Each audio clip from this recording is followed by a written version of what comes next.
Bonjour, je vais parler aujourd'hui d'une contribution visant beaucoup plus les PME africaines, particulièrement les PME camerounaises.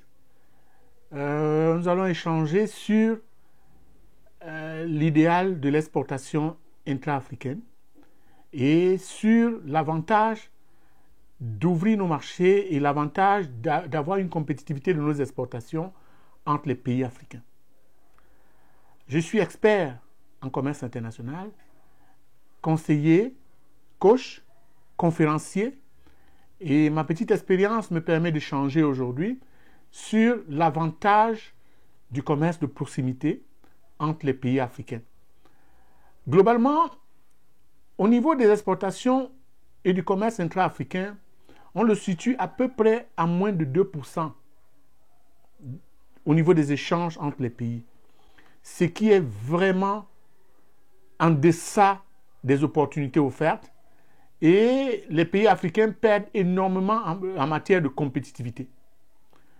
L'idéal aurait été d'augmenter ce commerce intra-africain à un montant assez raisonnable, à peu près à 10%, pour permettre aux économies non seulement d'être plus fortes, et pour permettre aux économies de résister à tous les chocs extérieurs venant des clients ou des débouchés hors Afrique.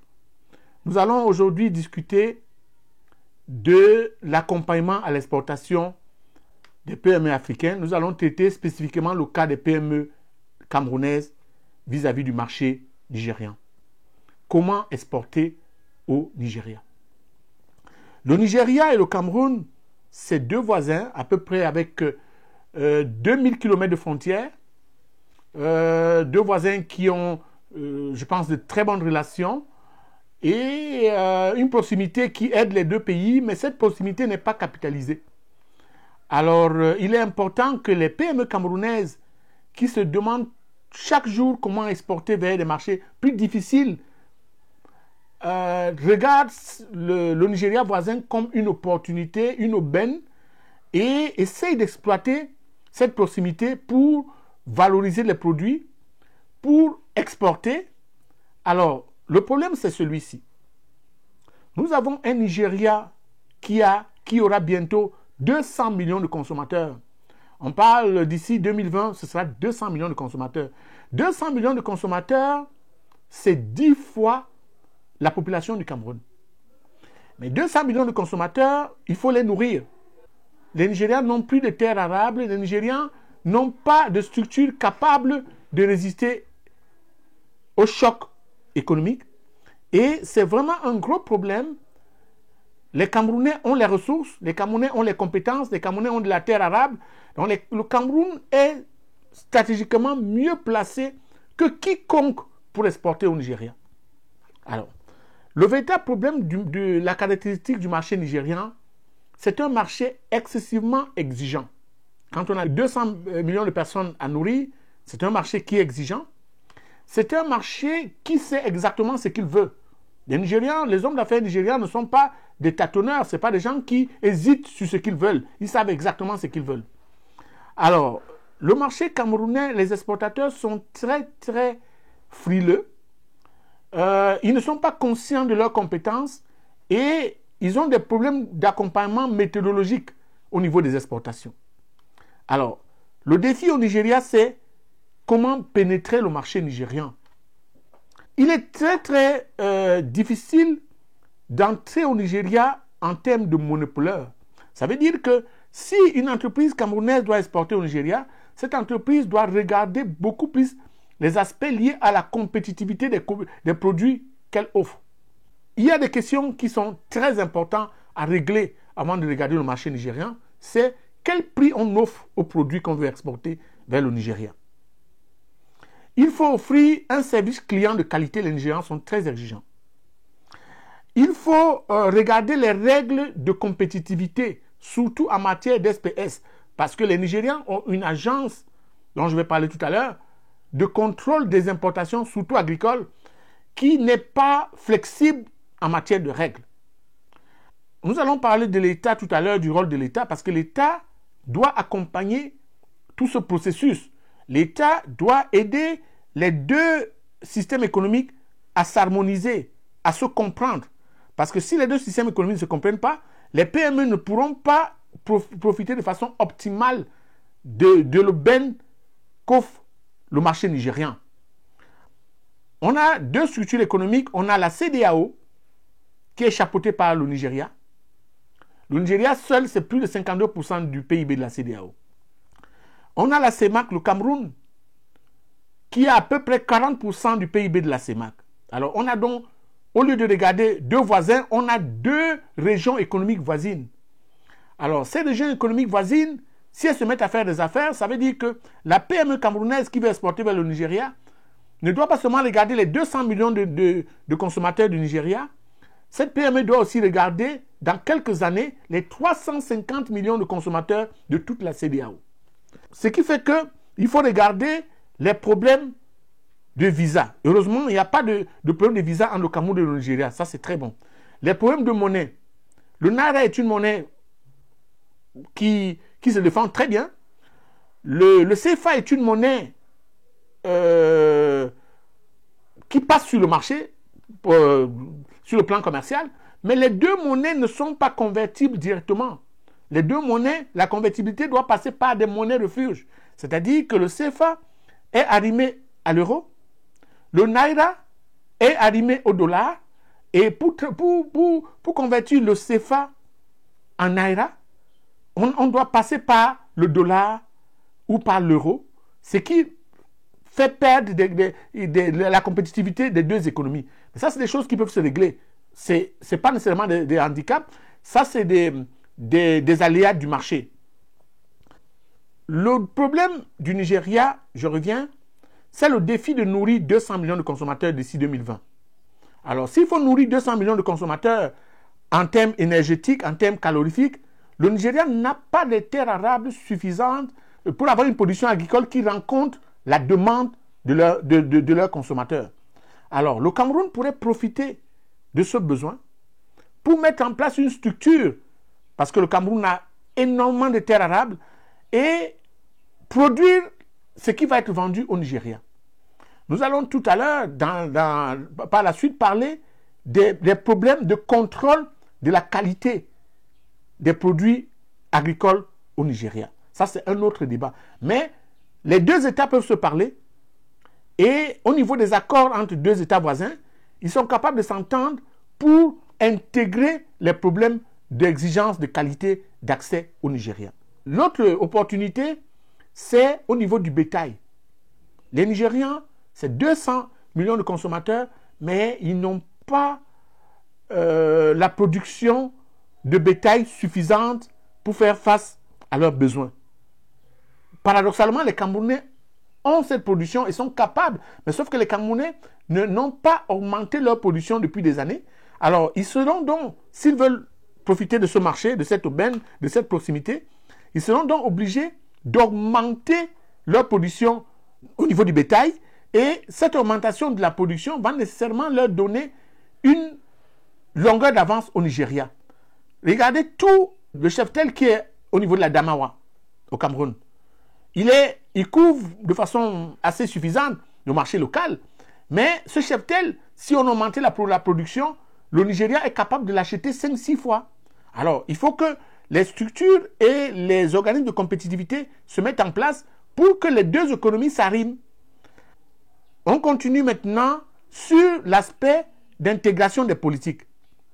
Pour intégrer de façon optimale les politiques, il est bon, en plus de la stratégie nationale des exportations que le Cameroun a rédigée en 2014-2015, qui a donné les grandes orientations en matière d'exportation, il faudrait y greffer une stratégie nationale des exportations vers le Nigeria. C'est-à-dire qu'une partie beaucoup plus fine de cette stratégie qui va faire travailler 4 principaux ministères, à mon avis.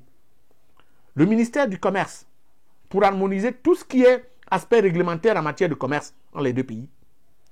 Le ministère de l'Industrie, pour harmoniser tout ce qui est chaîne de valeur et tout ce qui est droit de propriété, tout ce qui est SPS entre les deux pays. Le ministère de l'Élevage, pour harmoniser les règles de qualité de la viande qui est exportée et qui est échangée dans les deux pays. et le ministère de l'Agriculture pour tout ce qui est lié aux végétaux.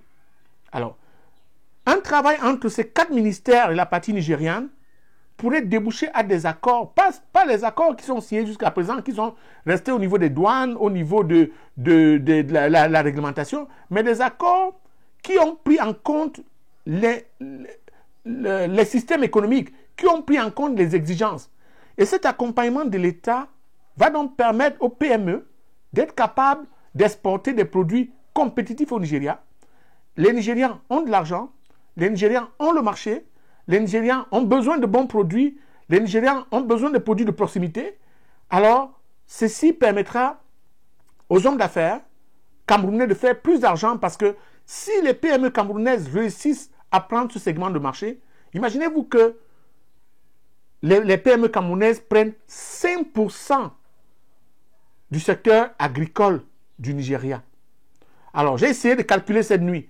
5% du secteur agricole du Nigeria, on parle globalement, je parle en CFA, de 700 milliards de francs CFA. Est-ce que vous pouvez imaginer ce que cela veut dire? Alors, ça veut dire que 700 milliards de francs CFA, c'est, je ne sais pas combien de fois, en termes de fraction, le budget du Cameroun. Alors, je pense que les gens doivent prendre en compte qu'il y a du travail à faire. Il y a des études qu'il faut faire au Nigeria. Pas nécessairement des études de marché compliquées d'accès au marché, mais des études de marché simplifiées pour connaître le contexte. Et regardez aussi la CEDEAO, parce que les règles de la CEDEAO s'appliquent au Nigeria, et les règles de la CEMAC sont un peu dans le suivi de ce qui se passe à la CEDEAO, mais il est important que les deux communautés soient intégrées. Alors, comme j'ai dit tout à l'heure, le Cameroun a intérêt à amender sa stratégie qui était une stratégie nationale pour avoir une stratégie beaucoup plus ciblée avec un voisin qui est quand même le pays le plus puissant d'Afrique en matière économique. Donc, ces aspects-là doivent être très très bien pris en compte. Comme j'ai dit tout à l'heure, le marché nigérian n'est pas un marché facile. Alors, il y a une agence au Nigeria qu'on appelle la National Agency for Food and Drugs Administration and Control. On appelle ça la NAFDAC. Aucun produit agroalimentaire ne rentre au Nigeria sans le visa de la NAFDAC. Alors, les PME camerounaises n'ont pas l'ossature suffisante pour être capables de satisfaire à tous les critères exigés par la NAFDAC. Alors, ce qui est très important, c'est que les pays ayant des environnements similaires, les deux pays peuvent se parler et harmoniser une plateforme au niveau des accords qui fait exemption aux entreprises camerounaises pour certains points liés aux exigences de la NAFDAC. Alors, sur ce plan-là, c'est la diplomatie qui doit rentrer en jeu. Alors, les autres aspects importants que je n'ai pas cités au départ, le Nigeria est le premier partenaire commercial du Cameroun. Certains penseraient que c'est la France, mais depuis quelques années, c'est le Nigeria. Mais le Cameroun ne profite pas de façon optimale de ce partenariat. Alors, pour profiter de façon optimale de ce partenariat, le Cameroun doit avoir une relation de proximité. Les commissions mixtes entre les deux pays, j'y ai assisté une fois, c'était beaucoup plus des commissions mixtes qui regardaient les aspects sécuritaires et qui regardaient les aspects politiques. La commission mixte maintenant doit avoir des axes qui regardent les aspects liés aux 4 ministères dont je vous ai parlé. Le Cameroun doit stratégiquement choisir le type de produit qu'il veut exporter vers le Nigeria. C'est essentiellement, pour l'instant, 2 produits pour lesquels les Camerounais ont une compétitivité. C'est les produits végétaux, tout ce qui est lié aux végétaux et aux produits des végétaux, et les produits de valeur animale, tout ce qui est lié à ces produits, c'est-à-dire les produits dérivés des animaux aussi. Alors, le problème du marché de 350 millions d'habitants, qui est celui de la CEDEAO, pour moi, est très important à regarder lorsqu'on veut exporter. Les entreprises camerounaises auront, dans les années qui viennent, une avance au niveau énergétique. Il y a le barrage de Lompangar qui va bientôt rentrer en production. le barrage de Mambélé, le barrage de Mekim et autres. Donc le Cameroun aura une longueur d'avance au niveau de l'énergie.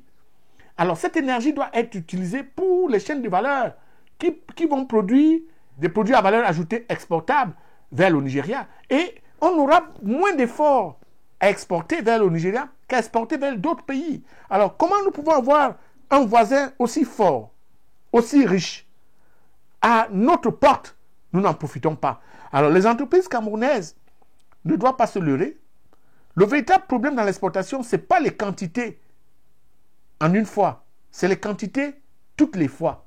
C'est-à-dire quoi? C'est-à-dire que le marché nigérian est très très demandeur.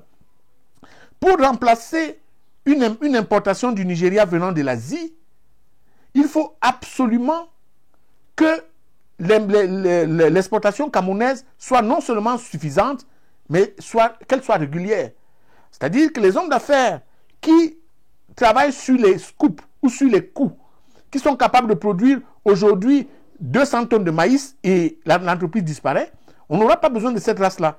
On a besoin des hommes d'affaires qui soient capables de tenir parole, qui soient capables de satisfaire le marché, qui soient capables de répondre à la demande de façon continue. D'où la question de professionnalisme. Donc, les structures d'encadrement des PME doivent rentrer encore en jeu pour accompagner les PME en matière d'organisation.